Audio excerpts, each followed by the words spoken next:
Hello and welcome to things that were normal in my childhood household that would send probably anybody into a coma. Starting off strong, I used to have to go to work with my dad. He would work outside in the heat for 8 hours a day. I would have to go and help him. And our beverage of choice on these days was a half gallon of whole milk. But we did not own an ice chest, so we would just take this half gallon of milk around with us in the truck for 8 hours. Just both of us drinking out of it throughout the day as it's slowly getting warmer. And to try to keep it cold, we would just cover it with a jacket, and then at the end of the day, if there was still milk left, we would just bring it home and put it back in the fridge. Whenever I had to bring a permission slip home from school for my parents to sign, it was always my dad who signed it, but he never did his real signature because he thought that the school was going to use it to learn how to forge his signature. So instead, he wrote his name in really big capital letters. And it always looked like I wrote it. And so then I would take it to school and give it to the teachers, and they'd be like, "Did you write this?" And I was like, "No, I swear to God, that's my dad's signature." And they're like, "Okay." Every year on Easter, when I would ask my parents to hide my Easter eggs for me so that I could go find them, they didn't want to. So I would go walk around our property and then hide them myself.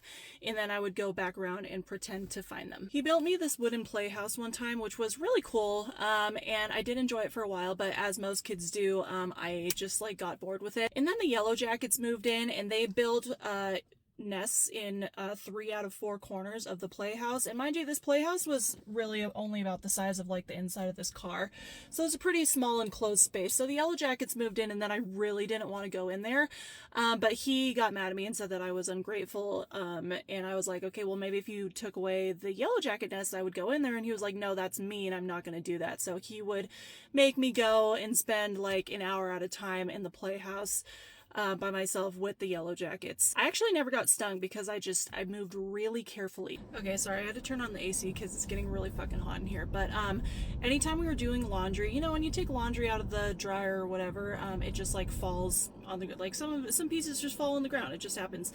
If that was to happen, if any single item of laundry fell on our floor inside our house, it was instantly dirty. We weren't allowed to wear it, and that included socks. My dad's meal of choice for us was blackened eggs with marinara sauce, pickles, and sunflower seeds, and we ate that multiple days a week, every single week, for breakfast, lunch, and dinner. We weren't allowed to eat anything that wasn't organic or had soy in it or had some other ingredient that my dad didn't like. So anytime we went to the grocery store, me and him, it was at least a 2-hour trip in one store, because for every single solitary item that we pulled off the shelf, we would have to read the entire ingredients list before he decided whether it was okay for us to buy or not. But he never ever was responsible enough to bring his reading glasses, so I would stand there and read the entire ingredients list of every single item in the store as people are walking by and looking at me and wondering what the hell is going on. And so it took us 2 hours every time. I was sent to school every morning with a soapy sponge in a bag and was told that I had to wipe down my desk and my chair before I sat in it because of the germs and whatever chemicals might have gotten there overnight. Simultaneously, I was not vaccinated. I did have the measles at one point. When you're in class and you have those little mini whiteboards that you use to write your answers on, and everyone holds them up at once. Well, I wasn't allowed to use those because the fumes from the whiteboard markers were going to kill my brain cells. So I had to use a chalkboard instead, but they wouldn't buy me a regular sized chalkboard, so the only one we had was a gigantic purple chalkboard this size. It was from one of these things. That was the only chalkboard that I had, and then I also couldn't sit at my desk while we were doing these whiteboard activities because, the whiteboard marker fumes, they would, So every time we did this, I would have to get up and go sit at a table in the back of the classroom and write my answers on this big purple chalkboard and hold it up. Also, I wasn't allowed to sit in front of any computer that did not have a blue light filter on it, and back then, or at least what my dad chose, was this blue light thing that you stick on the monitor of the screen, it velcros to the screen. So in computer lab, I had a special designated computer that had the Velcro on it with the screen on it. And that was the only computer I was allowed to sit at when we were at the computer lab. But the other kids didn't know that. They didn't understand. So other kids would get there first and sit at my computer. And I couldn't sit at a different computer because my dad would always ask me, like, did you sit at your computer? And he would always know when I was lying, and then I would get in trouble. So I was like, okay, I have to sit at this computer.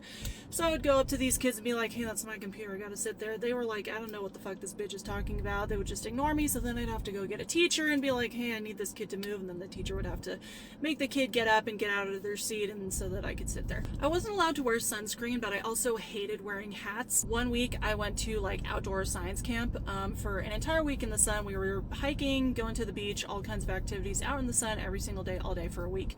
I had no hat and no sunscreen because every time the counselors would offer me sunscreen, I would say no because my dad's going to ask me if I wore sunscreen and he's going to know if I'm lying, and then I'm going to get in trouble. So no sunscreen for me. So I didn't wear sunscreen for the entire week. And then my entire nose like peeled off. We weren't allowed to use a microwave, even though the house that we lived in already came with a microwave. We weren't allowed to use it. So any leftover food that we wanted to heat up, we either had to, eat it cold or put it back on the stove and cook it again. Mind you, it was already blackened because everything that my dad cooked, he blackened first. So then when we wanted to warm it up, we'd have to cook it again. I had a baby tooth in my mouth until I was 21 years old.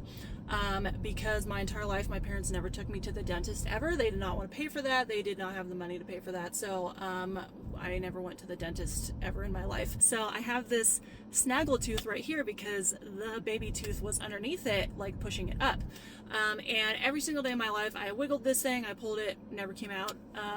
I don't know what the deal was, but if I had gone to the dentist, I'm sure they would have removed it. But again, I never went to the dentist. And then by the time I turned 18, I was too afraid to go to the dentist because everyone talks about how much they hate the dentist. And I was just really afraid of the judgment that I was going to receive for never having been to the dentist. So I just didn't go. And then one random day when I was 21, the baby tooth just fell out, and it was alive the whole time. It was white, it wasn't rotting or decaying, that thing was alive. When I finally did get around to going to the dentist, I was 23 years of age. Miraculously, I went and they said I did not have a single cavity because I have cavity resistant teeth or something like that. So they literally just cleaned my teeth and sent me on my way. When I was in middle school, my mom finally got tired of my dad and moved out of the house. And then he had to sell the house. So that took him like 3 years. Then after he sold the house, he didn't make enough money to live on his own. So he followed me and my mother into the mobile home we were living in and moved right back in with us. And then continued to live with us for like another 3 years. And then we moved houses again and we lived there for a year. And then I moved out because I was 18. And then he continued to live with my mother for another 4 years without me in the house until she finally got tired of him again and moved out again. So the entire past 11 years basically of them like living together for almost that whole time, they were separated. I think I'm going to stop right here. There's plenty more, so let me know if you want a part 2.